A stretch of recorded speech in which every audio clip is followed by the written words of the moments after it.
தனுசு லக்னம். உங்களுடைய ஜாதகத்தில் உங்களுடைய லக்னம் என்ன? உங்களுடைய லக்னத்துக்கு இப்போ நான் 4ஆம் இடத்துல மாந்தி இருந்து எந்த மாதிரியான பிரச்சனைகளை கொடுக்குது? ஏன்னா இந்த பதிவு நமக்கு பார்க்குறோம் அப்படின்னாலே நம்மளுடைய ஜாதகத்துக்கும் இந்த பதிவுக்கும் சம்மந்தம் இருந்தால் மட்டும்தான் இந்த பிரபஞ்சமானது நம்மளை இந்த லைவ்ல உட்கார வைக்கும். ஒரு காரணம் இல்லாமல் ஒரு காரியம் இல்லை. எந்த ஒரு செயலும் பிரபஞ்சத்தினுடைய பேராற்றல்ல இருந்து தள்ளி போகவே போகாது. இன்னைக்கு நான் இந்த விஷயம் பேசுறேன் அப்படின்னா இந்த விஷயம் தேவையானவங்க இந்த லைவ் செஷன்ல கண்டிப்பா இருப்பாங்க. சரிங்களா? சரி, தனுசு லக்னம். தனுசு லக்னத்துக்கு 4ஆம் இடம் சொல்லக்கூடியது மீனம். காலச்சக்கரத்துக்கு 12வது வீடு. காலச்சக்கரத்துக்கு 12வது வீடு. அப்போ 12ஆம் இடம் சொல்லக்கூடிய அயன சயன சுகம், அதுவே 4ஆம் இடமா தனுசு லக்னத்துக்கு வந்துடுது. அப்ப மீனம். மீனம் என்பது என்ன பகுதி? வடகிழக்கு பகுதி.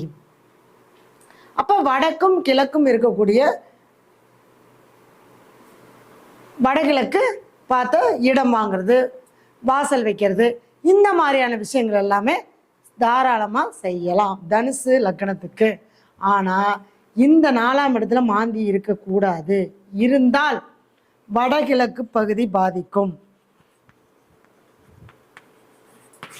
தனுசு லக்னத்துக்கு 4ஆம் இடத்துல மாந்தி இருந்தா வடகிழக்கு பகுதி பாதிக்கும்.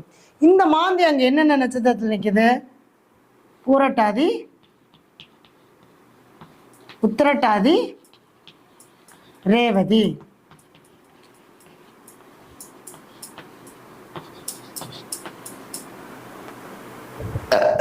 இதில் வந்து பார்த்தீங்க அப்படின்னா ஃபர்ஸ்ட் பூரட்டாதி நட்சத்திரம். மாந்தி பூரட்டாதியில் நின்னா யார் பேர்ல இடம் இருக்கோ, யார் பேர்ல வீடு கட்டணுமோ அவங்களுக்கு பாதிப்பு கொடுக்கும்.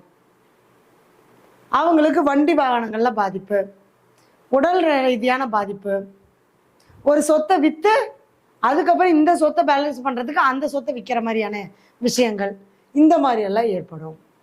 ஏன்னா பூரட்டாதி குருவுடைய நட்சத்திரம்.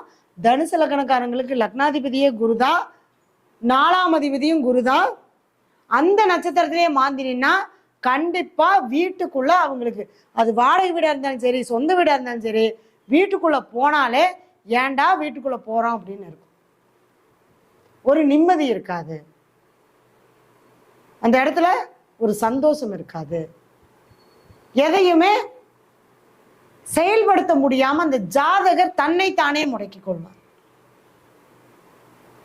ஏன்னா ஜாதகர் தான் 4ஆம் இடம், லக்னாதிபதியே 4ஆம் அதிபதி. சரி, அடுத்தது உத்திரட்டாதி நட்சத்திரத்துல மாந்தி. இந்த 4ஆம் அதிபதி குரு 4ஆம் இடத்துலயே ஆட்சியா இருந்தாலுமே கூட இந்த மாந்தி இருந்து சனியோடைய சாரத்தில் நின்று அல்லது குரு சனியோடைய சாரத்தில் நின்னா சொத்தை அவங்க வாங்கின வித்துருவாங்க. ஏன்னா 2க்கும் 3க்கும் உடையவர். அவங்க என்ன பண்ணுவாங்கன்னா சொத்தை வித்து வித்து காசாக்கிடுவாங்க. ஒரு சொத்து வாங்குவாங்க, வித்து பணமாக்கிட்டு மறுபடியும் இன்னொரு சொத்து வாங்குவாங்க. அதன் மூலமா இவங்களுக்கு என்ன வருங்க? எது மைனஸோ அதான் பிளஸ்ன்னு நான் சொல்லுவேன். எது நம்மளுடைய ஊழ்வினை கர்மாவா செயல்படுத்துவோ அதுவே நமக்கு பிளஸ் ஆகவும் மாறும். எப்போது? அந்த கர்மாவுக்குண்டான சில நிவர்த்திகளை நாம் செய்யும் போது. அப்ப இந்த உத்திரட்டாதி நட்சத்திரத்தில் நிற்கும் போது 3ஆம் அதிபதி 2க்கும் 3க்கும் அதிபதி. இவங்க என்ன பண்ணலாம்னா இவங்கெல்லாம் தான் இந்த ரியல் எஸ்டேட் பண்ணலாம். மாந்தினால இழப்பு இல்லையா? அப்ப 3ஆம் அதிபதி நட்சத்திரம் நிற்கிறனால ஒரு சொத்தை இழந்துதான் ஆகணும்.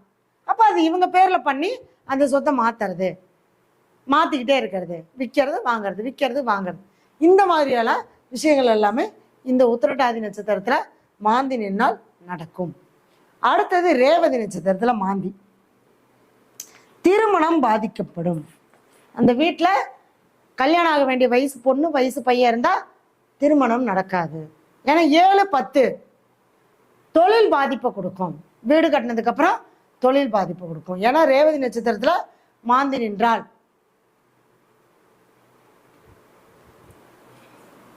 10ஆம் இடம் ஒரு கௌரவ குறைச்சலை கொடுக்கும், ஒரு அந்தஸ்து இல்லாத ஒரு தன்மையை கொடுக்கும். ஒரு கௌரவத்துக்காகவே ஒரு தொழிலை பார்க்குற மாதிரி இருக்கும். ஆனால் தொழிலில் எந்த விதமான பிரயோஜனம் இருக்காது. 10 பைசா வருமானம் இல்லை, ஆனால் தொழில் நடக்குது. பார்க்குறவங்களுக்கு ஆடா அவங்களுக்கு என்னப்பா, ஒரு பக்கம் இல்லை 4 பக்கம் கடை வச்சுருக்காங்க, 4 பக்கம் ஆஃபீஸ் போட்டிருக்காங்க, ஆனால் அங்கே எந்த வேலையும் நடக்கலை. அப்போ கௌரவத்துக்காக ஒரு தொழில் நடக்கும், ஆனால் அதனால் எந்த விதத்துலையும் பயன் இருக்காது. ஏன்னா ரேவதி நட்சத்திரத்தில் மாந்தி நின்னா புதன் சார்ந்து வீடு கட்டினதுக்கப்புறம் கணவன் மனைவிக்குள்ள பிரச்சனை வரும், தாம்பத்திய உறவில் பிரச்சனை வரும். ஒரு சிலர் பார்த்தீங்கன்னா வீடு கட்டினதுக்கப்புறம் அவங்க கணவன் மனைவி சரியாகவே அந்த குடும்பம் சொல்லக்கூடிய விஷயத்துல இருக்க மாட்டாங்க. அடுத்தது 10ஆம் இடம் சொல்லக்கூடிய ஒன்று தொழில் சிந்தனையாக போயிடுவாங்க, இல்லை தொழிலுக்காக வெளியூர் போகிறது, இவங்களை கண்டுக்க மாட்டாங்க. இந்த கணவன் மனைவி உறவில் பிரிவினையை கொடுக்கக்கூடியது 4ஆம் இடத்துல மாந்தி புதனுடைய சாரத்தில் நின்னா. இப்படி ஒவ்வொரு பாவத்துக்கும் ஒவ்வொரு விஷயத்தை நம்ம எடுத்துட்டே இருக்கலாம். இது பொதுவான விஷயங்கள். உங்களுடைய ஜாதகத்துல 4ஆம் பாவ அதிபதி எங்க இருக்காரு, அவரு எந்த நட்சத்திரத்தில் நிற்கிறார். ஒருவேளை 4ல் மாந்தி இல்லைன்னா கூட 4ஆம் அதிபதி நட்சத்திரத்துல, இப்ப குருவுடைய நட்சத்திரத்துல மாந்தி இருந்தா இப்ப எங்க இருப்பாரு, குருவுடைய நட்சத்திரம்னா புனர்பூசம், விசாகம், பூரட்டாதி. இங்க ஒரு உதாரணத்துக்கு சொல்றேன், இங்க விசாகம், இங்க விசாகம், இங்க புனர்பூசம், இங்க புனர்பூசம்.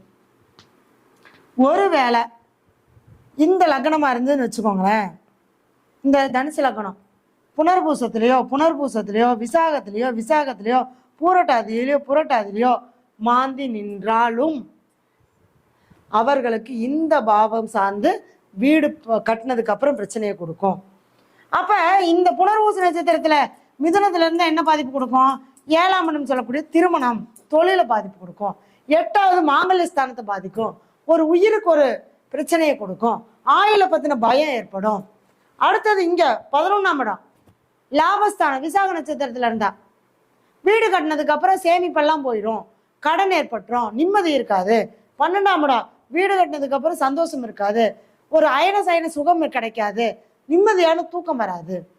அடுத்தது இங்க பூரட்டாதி நட்சத்திரம் எங்க கும்பத்துல 3ஆம் இடம், கண்டிப்பா அந்த சொத்தை வித்துருவாங்க, அவங்க வாங்குற சொத்தை அவங்களால வச்சிருக்க முடியாது. ஏன்னா இந்த 4ஆம் அதிபதி நட்சத்திரத்துல மாந்தி நின்றாலும் அந்த பிரச்சனைகள் எல்லாம் கொடுக்கும். சரிங்களா? அப்ப இது மாதிரிதான் நம்ம ஒவ்வொரு விஷயமும் நம்ம எடுத்துக்கிட்டே வரணும். சரிங்களா? இப்ப நம்ம தனுசு லக்னம் வரைக்கும் பார்த்துருக்கோம்.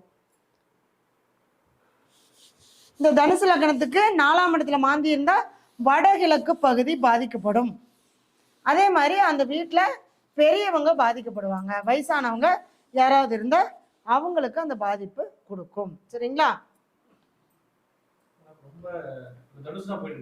ஆமா, தனுசு முடிஞ்சிருச்சு. ஓகே. இப்ப அடுத்தது பாத்தீங்கன்னா மகர லக்னம். மகர லக்னம்